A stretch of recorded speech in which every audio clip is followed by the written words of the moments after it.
Kia ora koutou, Agnes Snyder here, the Chief Executive for Global Women. Look, it's a real pleasure to be online this afternoon with you all, and in particular our guest, Hilary Walton. We just had a quick conversation before. I'll leave her to talk about her kind of career, but I've picked up the interesting things. So at one point, Hilary worked for MI5, which sounds really cool. I've only watched it in the movies. And then I suppose the other interesting things that between being a mum of three, she's found time to write a book, who knew, and develop an app. So yeah, so she's got some pretty amazing superpowers. So Hilary, on behalf of Global Women, we're really grateful that you can join us this afternoon. And I'll leave it to you to run the session. Thanks. Well, thank you very much, and thank you for the invite. Hi everyone. So I'm Hilary Walton. When I saw the Global Women series start off, I thought, you know, what a wonderful way to help others out at this really challenging time. So it's a real pleasure to be here today to talk to you about security during COVID-19. So bear with me for a moment. I'm just going to share my screen and get that going. Okay, so you should be able to see that now. Is that all good? Okay, so I'm Hilary Walton. I'm the Chief Information Security Officer, or CISO, as they call me for short, at Kordia Group. And Kordia is a state-owned enterprise. Not a lot of people know that. We are a business-to-business telecommunications company, but we run a lot of other mission-critical networks as well. So, for example, we actually transmit TV and radio for New Zealand. So that's been really important to keep going during the pandemic, because people need to get access to that information. We also protect the oceans. We have a maritime emergency operations centre which help out there. We do a lot of secure cloud connectivity and cloud migrations, and then we also have a really large cybersecurity arm, which you would expect because we're running mission critical networks. So that's part of Kordia itself, but then we also have Aura, who is our information security consultancy. So that's a bit about Kordia. It's a really diverse business, which has actually been really lucky in the current environment, as you can imagine. But what that actually means is there's quite a lot of security risks for me to manage across the business, and that's across Australia and New Zealand. So I'm really pleased to be here to talk to you about something that I'm extremely passionate about today, and that's security. I felt really drawn to technology and security throughout my career. I actually started as an organisational psychologist in the Royal New Zealand Air Force. But I've become really fascinated by digital culture ideas. So that's technology and people. Because if you think about how the technology and the internet have really significantly shaped the way people interact, behave, think and communicate. And as a psychologist, I find that fascinating. So yes, I did write a book around security culture, and that was based on my work with MI5, but then also with the London Olympic Games. With digital culture, I was keen to write a book as well, but books take a long time. The security culture book took me 2.5 years. So instead, I've turned that into sort of a YouTube channel with short digital culture videos that I put up there regularly. And then I've also fostered a community around this as well on Facebook and LinkedIn. And more recently, I've started a podcast on digital culture where I interview people who I've had the pleasure of meeting who are really clever and funny and inspire me. And I talk to them about what digital culture means to them.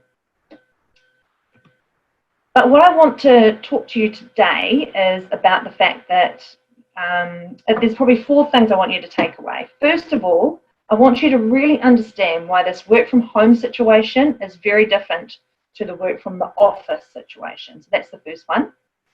Secondly, I want you to have an idea of what some of these cyber attacks are that you need to watch out for and need to get your people to watch out for. Fourthly, I'm going to give you some tips and recommendations about how you can keep your business and your own personal information secure and safe. And then lastly, we're going to finish off by talking about what you need to be considering as we kind of come back down through the pandemic levels and come out of lockdown and you know, get used to the new normal. So the pandemic has really completely upended the way we work, collaborate, and do business. And this really is unprecedented disruption. So look, these are some of the joke cartoons that have gone around about COVID and digital transformation. And the point here is they're trying to really illustrate what's driving digital transformation. And it's interesting because as a psychologist, who's worked in security and also in digital transformation, I know how hard digital transformation can be and how hard change is, but out of necessity, like we've literally had to, swap around business models in a matter of days and weeks rather than years. And we've suddenly pushed forward into this new future, this new world of where we are. COVID-19 has been a black swan event. So that means it came as a surprise to most organisations, pretty much everyone, I would say. I don't think it was on my risk register at all, but also it's had a massive effect on us. So when it comes to COVID-19, businesses had to think and act super quick on leadership and technology issues. So here are some McKinsey research about what was sort of top of mind in terms of technology priorities for businesses during that real rush through the levels to lockdown and level 4. So businesses had to work out how to go remote and how to go online. And the main thing they were focusing on was around how to deploy and train people on the collaboration tools. And then they were also thinking about the increased strain through on company financials and what was that was going to do to budgets and things like that. And then I'm very pleased to see on the slide that increased cybersecurity threats was also something else that business leaders were thinking about, along with new tech-enabled business models and the strain on infrastructure. So there really was like little, almost no time to prepare systems and services to accommodate these massive changes.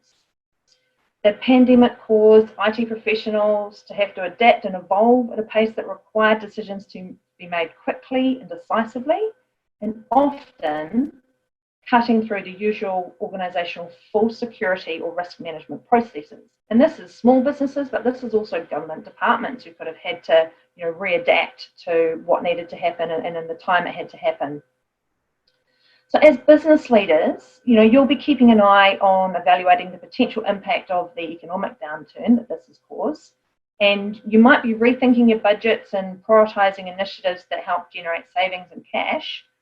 But you also need to think about and keeping a close eye on those that generate value for you and your business, and thinking about how to invest in those initiatives so that your business can both weather this downturn as well as come out in a really strong position. So there's really 3 waves of response planning that we've been going through. So this was the first wave, but we're probably in between the second and third. So if we look at the first wave first, it was really focusing on what was happening right now, which was really around taking care of your people, driving adoption of new ways of working, communicating to people consistently, confidently, reliably, having kind of one place for truth of information, and getting beyond the tech to make the work from home, as well as being proactive with security. Now we're more in the second wave where we're stabilising critical infrastructure, systems and processes. We've probably identified where some of our weaknesses are or gaps, and we're kind of shoring up those gaps and mitigating some of those risks. And we're looking out towards the third wave, which is about anticipating and preparing for that new normal. And re-looking at your business plans and making sure the priorities are the right ones, staying focused on customers, that kind of thing. But what's different about the COVID situation with people working from home? Well, this has really hit organisations on all fronts. So people, systems, and processes. So from a people perspective, I'll start there. Attackers always look for lapses in concentration, as this increases their opportunities to attack a business. And during times like this, it can be kind of easy to let good cybersecurity posture slip, particularly when you're distracted and under pressure to deliver and kind of get everyone working. So there's that piece. But then on top of that, we have this thing where New Zealanders are just so trusting. You know, we leave our houses open or our windows unlocked. When we're in our offices, we can often let people roam around our offices unchecked. And in 2019, we actually made we list, in fact, of the most scammed and defrauded countries in the world. We topped the list. And it's probably because we're at the bottom of the world, we think we're far away from people, and so we tend to be a more trusting nation. From a systems perspective, what you have when people are working from home is that if you don't have sort of endpoint security and layers of security on your computer devices, and a lot don't because it is an investment, then this means your people's computers are not behind the usual layers of security that they would be if they were in the office. So if they're in the office, you know, you're going out your big corporate firewall, and that's protecting you from so many nasties. But there's a whole lot of other security layers, you know, think of an onion, security in depth, a lot of other security layers that you have in an office that you just don't have at home. And the reason for that is because people are working from home, they're on their home Wi-Fi's, and they're going out through their home internet, straight to the internet, and not behind a firewall at all. So what that means is there's an increased attack surface for attackers to exploit. So if you get a cyber attack, you know, if you click on a link that you shouldn't have because you thought it was a legitimate link from a contact, but if it was something else, there's no kind of firewall to block it and a real lack of protections in place. So that's the main thing that's really different. I'll just go back. So from a process perspective, what you have is also a real lack of proper planning for how people are going to work from home, because there just wasn't time to run a really good process for most organizations. And then, to add to this, is we have this completely changed environment. We have an event that is bringing a lot of attention globally, and unfortunately, bad guys, bad actors, they thrive in bad times. They love fear, uncertainty, chaos, and that is certainly what they've got on a global scale. And we've seen already that there is increases in these COVID-themed attacks or phishing emails. This isn't a new thing though. Like, for example, in Christchurch, we saw a lot of this with the Christchurch mosque attacks last year, and then also with the Christchurch earthquakes. The bad actors, they jump on those events to take advantage to, do scams and defraud people and steal your information. But there have also been focused larger attacks on organisations already stretching their resources to cope with COVID-19. There have been massive attempts to bring down government health organisations that we've seen around the world, and then also the World Health Organization itself. Okay, so what should you be looking out for? I've got a couple of real examples of phishes that have been going around just recently. So let me show you them. Okay, this was a really popular one just a couple of weeks ago. It went like wildfire throughout organisations. And if you look at it, it looks really, like it could be from your IT department, potentially. I'll just read it out loud. It says, attention web user. As part of an annual IT tech tradition, the IT department needs to reevaluate the web directory and some login details. Please see the link below and treat as urgent as the process will only take a minute. Click on account update verification. Yes, this is compulsory. Greetings, ITC service. So, that could look like it came from your IT department. There were probably only a couple things in there that you could really, note as not being quite right. Like, one might have been the fact that it's, trying to get you to do something with urgency, and sometimes that's a big clue. But to be honest, we're in a pandemic, so potentially your IT department could want you to do something in a rush. The only part would be perhaps what you actually call your IT service desk. For example, maybe you don't call it ICT service desk, you only call it IT service desk or IS service desk. It's only little things like that which meant you might not, you might pick this sort of thing out. The next one is actually a phish that came through LinkedIn. So more and more LinkedIn is actually being used as a business tool. And so this is becoming a big vector for phishes as well. They're not just coming through your corporate systems. And so this looks like a message, from my contact, Joe Exotic. I've obviously changed the names to protect the innocent here. But, it's coming from my contact. So it looks like it's coming from them. And that's because it actually is coming from my contact. However, their account's been compromised. So the other piece of this is it kind of looks like it is a OneDrive thing there. So the attackers want you to click on the OneDrive, enter your credentials, because that's what they want at the end of the day as well. The probably only tips in this one were the fact that it seems a bit odd that there's some kind of $6 million profit share at the end of the project. That's probably odd. Also, maybe I don't know Joe Exotic that well, and so it was a bit out of the blue, kind of getting this message from him. So if you're not sure what the message there is, to reach out to that person out of bounds, so through another method, a phone call or text, something like that, to actually see if it is them. So you can see they're getting pretty tricky, but bad guys are capitalizing it at the moment, and it's really frustrating because in many cases they're using information that's been gleaned from attacks and exploits over the past 5 years. And we're in this kind of perfect storm of tremendous amounts of personal information that's available about individuals. Those individuals are now working from home, and companies are struggling to provide the same levels of security and safety that they would normally have if people were back in the office. So it is a really challenging time.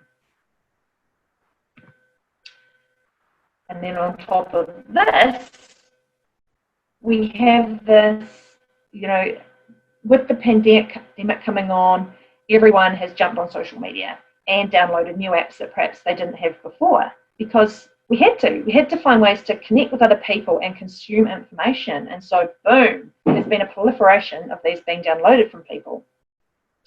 So, for example, Zoom's been a really popular one. We're obviously using that today for work, but also for personal as well. A lot of people are using it. It does have that great interface. House Party app has been going around like wildfire. Also, more recently, I've seen Messenger Kids being sent around a lot of the parents that I'm dealing with. I've got 3 kids. WhatsApp is always there, but it's got really hot, and a lot of people have jumped on, and even the government is serving information up through it. Trello is another one that people are using to organise their work. It's sort of Kanban style work, and it means they can virtually organise, how work is going to get done.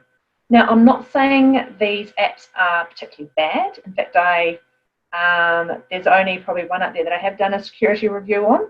But,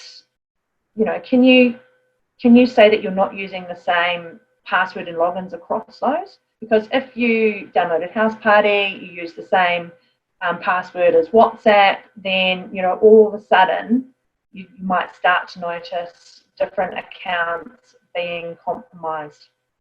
I know with House Party in particular, people were complaining that after downloading House Party, their Spotify account got broken into. I don't know if that's the case, but it could be that just the same credentials are being used across these different apps.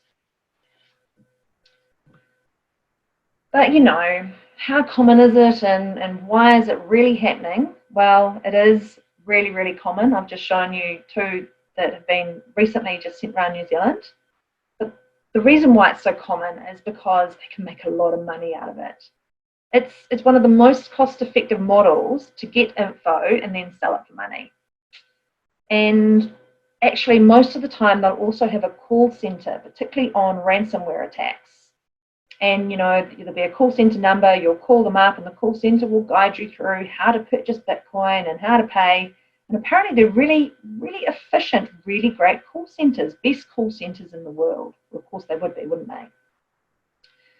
And the vast majority of attacks do tend to be aimed at small to medium businesses, because they do often have poor security and are easier to breach.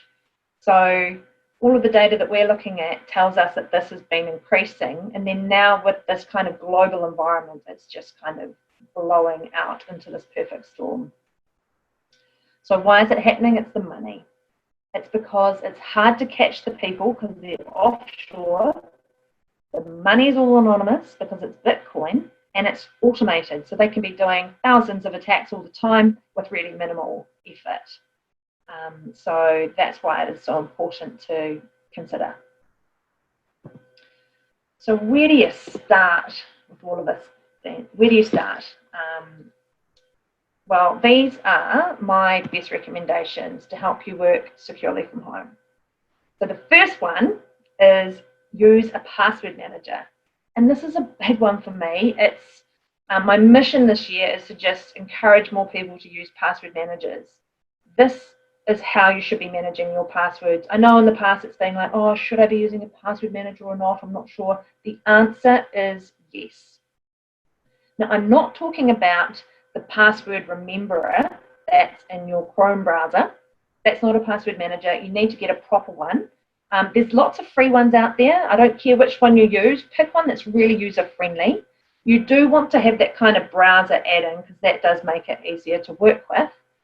But they are great. They mean you can have different passwords for all your accounts, and it will actually spot if you do have the same password used across accounts. It'll help you generate secure passwords, and like I just can't push past the use of password managers enough.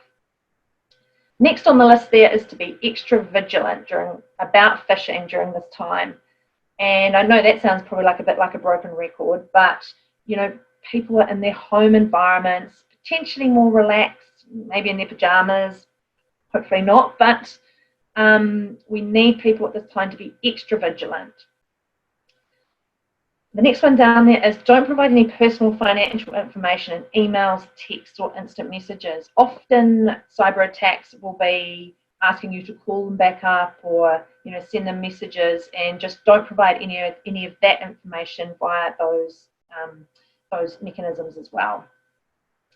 Next, you really need to keep up to date with your malware and virus protection. So hopefully your organisation worked out how to update those for staff while we're all remote. If they haven't, they'll want to figure out how to do that. But also, it may require staff to, for example, fire up their VPN to actually collect those updates. So you might need to remind staff to do that. Also, it's really good practice to actually shut your computer down at the end of the day and open it up the next morning because, well, it saves your battery life, but also it does help pick up the security updates that you need. The next point down there is encouraging staff to save their files to the right place. And this sounds kind of simple, but as we work remotely and maybe we've got to fire up a VPN to get into a file drive, things like that can become, just a little bit more friction, a little bit more hard. But it's really important to make sure people get your organisational information back where it belongs, so that it can be protected, it can be backed up, and so that you've got it. MFA is the next one. That stands for multi-factor authentication, and this is another biggie for me. You should MFA everything that you can, or don't at your own peril. MFA can also be called two-factor authentication. One place in particular I'm encouraging people to do this is on LinkedIn. So LinkedIn have a very easy way to enable MFA, or two-factor authentication, and that means that it'll make it more tricky for criminals to use your LinkedIn account to send those phishing emails out to your contacts, and how embarrassing would that be as well. So just Google enable MFA on LinkedIn, and then it will step you through it. The good thing about that is LinkedIn is a Microsoft product, so they use the Microsoft Authenticator app, which a lot of people will already have on their phone if they're using Office 365. So that's really handy. And the last thing here is if you've clicked on something you should have, if you've entered your credentials when you shouldn't have, then tell your IT department as soon as possible. The sooner they know, the better they can deal with it. Don't just sort of pretend it didn't happen and maybe the IT department will pick up on it, because during this work from home time, They might not have the same visibility of what you're doing on your computer. My next big message here is that cybersecurity is a business risk. It's not an IT risk. Now, this is kind of an old message, but I thought it was worth kind of bringing up here. If it's not on your business risk register, you need to put it on there. It's about having a risk plan in place and good governance, and you should have a number of key initiatives that you're going to do over the year to close some of those gaps and push up your cyber maturity. So make sure you're doing that. And if you're planning on more digital transformation, which you could well be, then make sure you take a planned approach with that. Design security in from the start, because it is expensive to retrofit it later or have to completely redo work. Okay, and now as we're coming out of lockdown, as we're coming down the levels and getting out of COVID, I don't know if that's the right phrase, but it's what I've used here. Here are my top tips. So again, back to risk management, keep assessing and reassessing the risks. Track progress of any mitigations you put in place, and think about those risks as they apply to people, systems, and processes. Try and figure out what you're lacking in. If you don't already have staff awareness and sort of cybersecurity training, then this is a really important time to make sure you get that out to your staff. Your staff are your first line of defense. They're the people who are going to spot things that aren't quite right. And so you need to teach them what to look out for. Do they know what a phishing email, what the telltale signs of a phishing email are? The next point down says communicate your work from home policy. So I put communicate there really purposefully because it's not just about having a work from home policy or updating your old one. It's actually communicating that out. So maybe your policy needs to just sit in a drawer and it's more about creating an engaging PowerPoint or a video like this, or it might be a list or a diagram or a picture, but make sure you communicate how you want people to be behaving during this time. It's you need to go where the people are. Don't expect them to read a policy, and it's more important than ever at the moment. Another key point I've got there is as we rush through that wave 1 and into wave 2, is you may have made, or you might not even be aware of, but your company, your business may have made some security exceptions. You rushed out the delivery of your collaboration tools, or you bought in that new app, or whatever it is. So at some point, you need to potentially unwind those exemptions. So first of all, you need to know what they are, make sure you've got that list, and then put a reminder somewhere so that you're coming back to it in a month's time or 2 months' time and unwinding that and changing it back as normal or whatever it might be. At the end of this, we're also really going to want to encourage staff to have a clean-up. So as I said, staff might not be putting your organisational information back where it's supposed to be. And they also may have just collected a bunch of stuff on their desktop, for example, that's not been backed up. Or they may even be on their own personal computer, and that's collected a whole bunch of organisational information. At the end of this, we really need to have a bit of a spring clean so that organisational information goes back where it belongs and it gets deleted off any personal drives, devices, emails, that kind of thing. It's quite important to stay up to date at this time, and CertNZ are a government-funded body that help organisations in New Zealand do just that. They have some quite good advice on there around cyber attacks at this time and working from home and what you need to do as you're moving through the different levels. So I definitely recommend you have a look at that. And my last point is really a point for you. So as senior leaders in your company, you need to back your security initiatives. The reason I do that is because of a psychological reason, is that people follow the expectations of senior leaders. We know this. And if you don't go first, if you don't lead from the top, then why should anyone else bother? So think about some ways that you can show your visible support for security initiatives. And it might be as simple as something our CEO did recently, which was I sent out a security awareness email with a video on it. And then he replied all to that and said, this was a great video, really encourage you to watch it, great job security team, whatever it might be. But think about how you can visibly, at this time when you're not visible, show your support for security. Okay, so I just want to leave you with this quote here before we move to Q&A. So, true cybersecurity is preparing for what's next, not for what's last. And yes, that's quite poignant in this time, I think.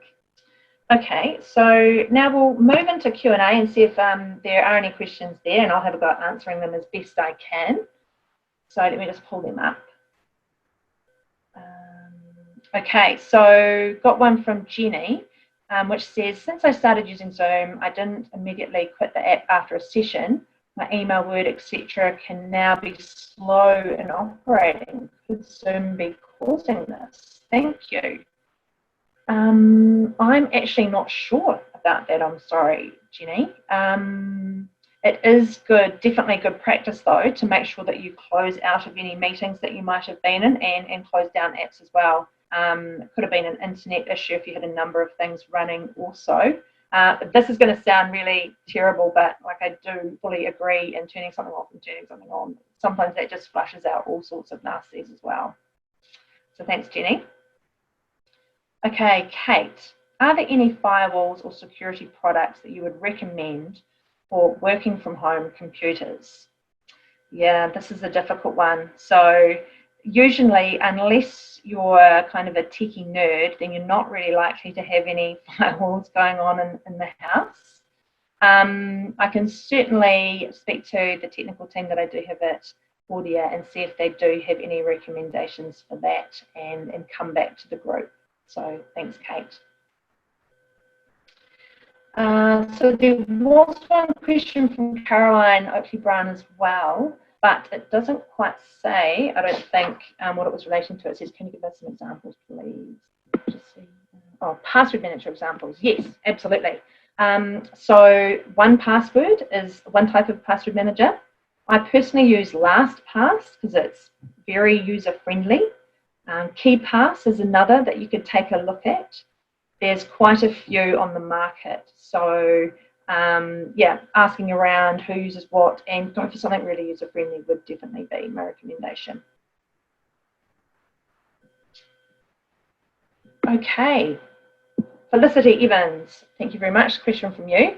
So can you recommend at least a couple of password tools? Okay, so I think we've got that done as well. Are there any other questions from anyone out there?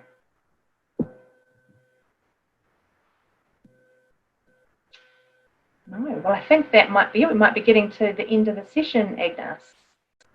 Hilda. Hi. I had a question.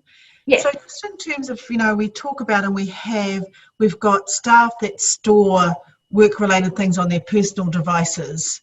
And I suppose that question is that what is this thing about how much should we allow work-related to be stored or accessed through personal devices as opposed to through work devices?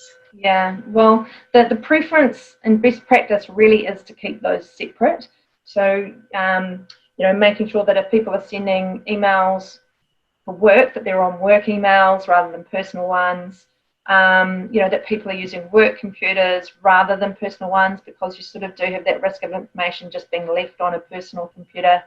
But it can get pretty tricky when you start to think about phones and things like that as well, right? Because a lot of people have work phones, but other people use their, BYOD, they bring their own device to work. Yeah. Ideally, you want to keep it separate. Yeah, and also even just kind of the data systems that we use to store information, and the fact that we can kind of access them remotely. I came from a university and there were certain things that we couldn't access remotely and we shouldn't have. But I do notice in other places the accessibility to institutional information that people access, but obviously access when they're sitting at home or somewhere else. Yes. That can be viewable to other people who it shouldn't be viewable to. Yeah, And it does also kind of call to the importance of, your joining, moving, leaving processes as well. So that when someone moves a team, that you actually do change the access to what the new team requires, not just inherit access from the past. And then also when people are exiting from an organisation, that you make sure that they can't access those accounts and things that they may have been able to access from home. That you kind of block those as well. That's quite important at this time. Something else which I've been thinking a bit about as well through the pandemic, and as we're kind of coming out the other end of it, is third-party risk has always been a big risk for organisations. Making sure that they've got the same security controls as you and things like that. But particularly at this time, it's actually having a think about the robustness of your third-party, IT provider, because New Zealand is made up of lots of little businesses, and some of them may not be able to weather the storm as well as others. So it doesn't, if you've got a small party IT provider, it doesn't mean you move away from them.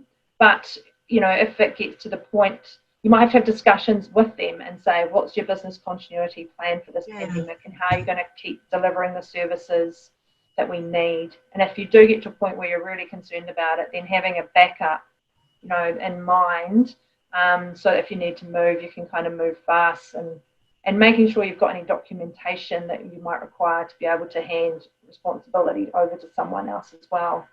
Kind of a bit of a reality of this situation also. Yeah, no, that's true. I see there was a question from, I'll leave you to answer those. Yeah, so that's from Felicity. So do you think the trend of BYOD might change post-COVID, or will firewalls be extended? I think with more and more people working from home, so I think some of the stats I've seen is before this, it was kind of about 5% of people worked from home kind of regularly. The stats now that there's probably going to see that rise up to about 30%. So what that means is that you're probably going to have organisations want to protect, put more security in place for work from home situation, where it was only a few people before, it could be a lot more. So I think we will see more, endpoint security on computers and things like that, so that organisations can pick up what's going on your computer, even though you might not be in the office. In terms of whether there's a trend for bringing your own device or not, again, that's an interesting one. I think we probably will see more company enrolled devices. So you might bring your own device to work, but you have to enroll it in your company, and then they manage it, from a policy kind of level. We'll probably see more of that, and probably more acceptable too. Mm-hmm. And there's another question from Victoria. Can you see that one? Right. I can, yep. How much industrial espionage, theft of ideas, IP, copyright, trade secrets are we seeing in New Zealand? So that does always go on, and when you're talking about industrial espionage, it does tend to be the bigger kind of state kind of players or big organisational players who are doing that. So what that means is they're more organised, they have a lot more money behind them. So the thing is, because we're in New Zealand, that doesn't mean we're, it still applies to us, because actually cybersecurity happens on a global scale. So we do see this in New Zealand. The exact amount, I'm not sure. It'll depend on different events that are going on around the world. And, if there was a big news item about one of the New Zealand companies, then you probably see more cyber attacks around it. So yeah, it definitely happens. There's another one there from Sheridan. I can't see it though. Hillary? Oh, Sheridan, sorry, it's two. Hillary, would you recommend that boards or CEOs get the IT team to undertake a post-incident review of the effectiveness of their COVID-19 DR BCP response? Yeah, and you don't want to lose the good things and don't want to forget the mistakes. That is so true. After all of this does come to an end, or even things kind of start normalizing into whatever this new normal is, that's an absolutely great suggestion, Sheridan. So, I think we do need to learn from this situation, what worked well, what didn't, And also, like I said, if there are gaps that we've opened up around our organisation, then we need to make sure that we're in that continuous improvement way, closing those gaps and improving them. So that's a great suggestion. I'd definitely recommend that. Mm. And I suppose just because I can, just in terms of thinking about things that are, that we're going to have again, like the Olympic Games and all of those things, are there things that will come from what's happened now that will reach across to future kind of activities like that, given your own involvement with one of the Olympic kind of? So what do you mean exactly, Ignace? Well, so the learnings that we've got from this, you've talked about, that the things that we need to keep top of mind and how do we close them off and how do we finish them off. Do you see any of those things that and this might be an unfair question, that we need to continue to think about, going forward when we're bringing mass people back together again? Yeah, I think there's always, you do always definitely need to make sure you remember those learnings. So not quite answering your question, but like, for example, I know even with the Christchurch earthquakes and the recovery from that and the regeneration of Christchurch in terms of that, we're looking to apply those kind of learnings to the economic recovery for Christchurch in New Zealand. So there are always lessons that can be learned, and I'm sure there'll be a lot of research done on this as well. Because if we have to ramp up quickly like this again for something else, then we need to be able to have learned those lessons from the past. And I suppose the other, the government set up these kind of command centres. So has there been a group working on the cybersecurity kind of, piece of what's been happening in this country? Yeah, there has. There've been a lot of government groups that have gotten together over this. Some of the key ones, the Government Communications Security Bureau and the National Cybersecurity Centre, they've been very involved, particularly with government agencies, to get the right advice out to them so that they can take on new software in a safe way. So seeing lots of that. There's some of the government groups that I belong to, there's been a lot of collaboration and sharing of knowledge and support. So that's been really good to see. But also what I've seen is sharing and collaboration between organisations and in ways that I didn't expect either. Because what happened was when this hit, everyone went, right, okay, need a pandemic plan, need a work from home securely plan, need to tell managers, how to work with remote teams kind of, resource. And so everyone went to make their own work. And then kind of went, hold on, someone else will be doing this as well. What have you got? Can I share that? And then I'll show you mine. And then, so there was a lot of sharing, which I'm seeing going on. And I really hope that continues. The whole sharing is caring. And, if we're all reinventing the wheel, that's just so inefficient. So great to see and have that collaboration keep continuing, I would say. And so do you see kind of new policies or new practices that will come about because of it? So I do wonder if there'll be less face-to-face meetings, because even in the office, people may run meetings virtually from their computer, even though everyone's in the office, if you know what I mean, because you can't fit in the same rooms that we used to be able to fit in. And, we are sort of expecting this to go on for a while. So I think there will definitely be new behaviours that come out of this. I hope everyone here is going to download a password manager, start implementing that. You can put your work in there as well as your personal. It is so important that we have those kind of behaviours as well. So hopefully that's a big behavioural change out of this. Cool. Do we have any other questions? I don't think so. I can't see them, Hilary, so sorry. Oh, no, there isn't. Sorry. Did you have any kind of closing comments you'd like to make?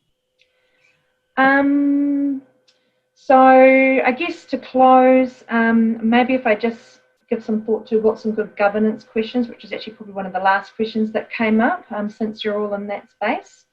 So you'll be wanting to have a view of what's the security risk assessment now. You probably knew what the risks were, but what are they now and how they change, and what is happening to close some of those gaps. You might want to ask questions about those security exemptions, which may have kind of happened on the fly. are there, what are they, and are we comfortable with what's been done there against, the board's risk appetite or senior management's risk appetite. You want to be keeping an eye on the amount of communications or security awareness that your staff are getting. So it may be more important for the board to see, just what kind of communication or messages have gone out to staff over the past month.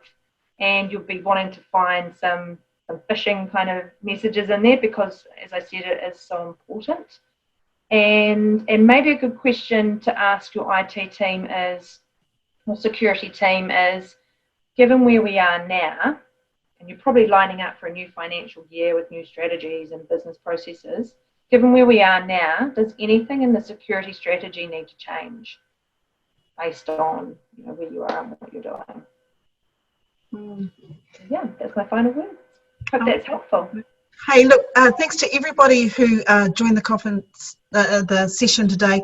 Look, Hilary, I think for me, at least, listening in and seeing the things is that you've given us a really good kind of high level to think about, but also really practical. And I have taken away a couple of things that as a chief executive, I need to tidy up a little bit and think about. So really, really appreciate your time today. And thank you to everybody who signed in. All right. Welcome. It was such a pleasure. Thank you very much, everyone. Have a great day.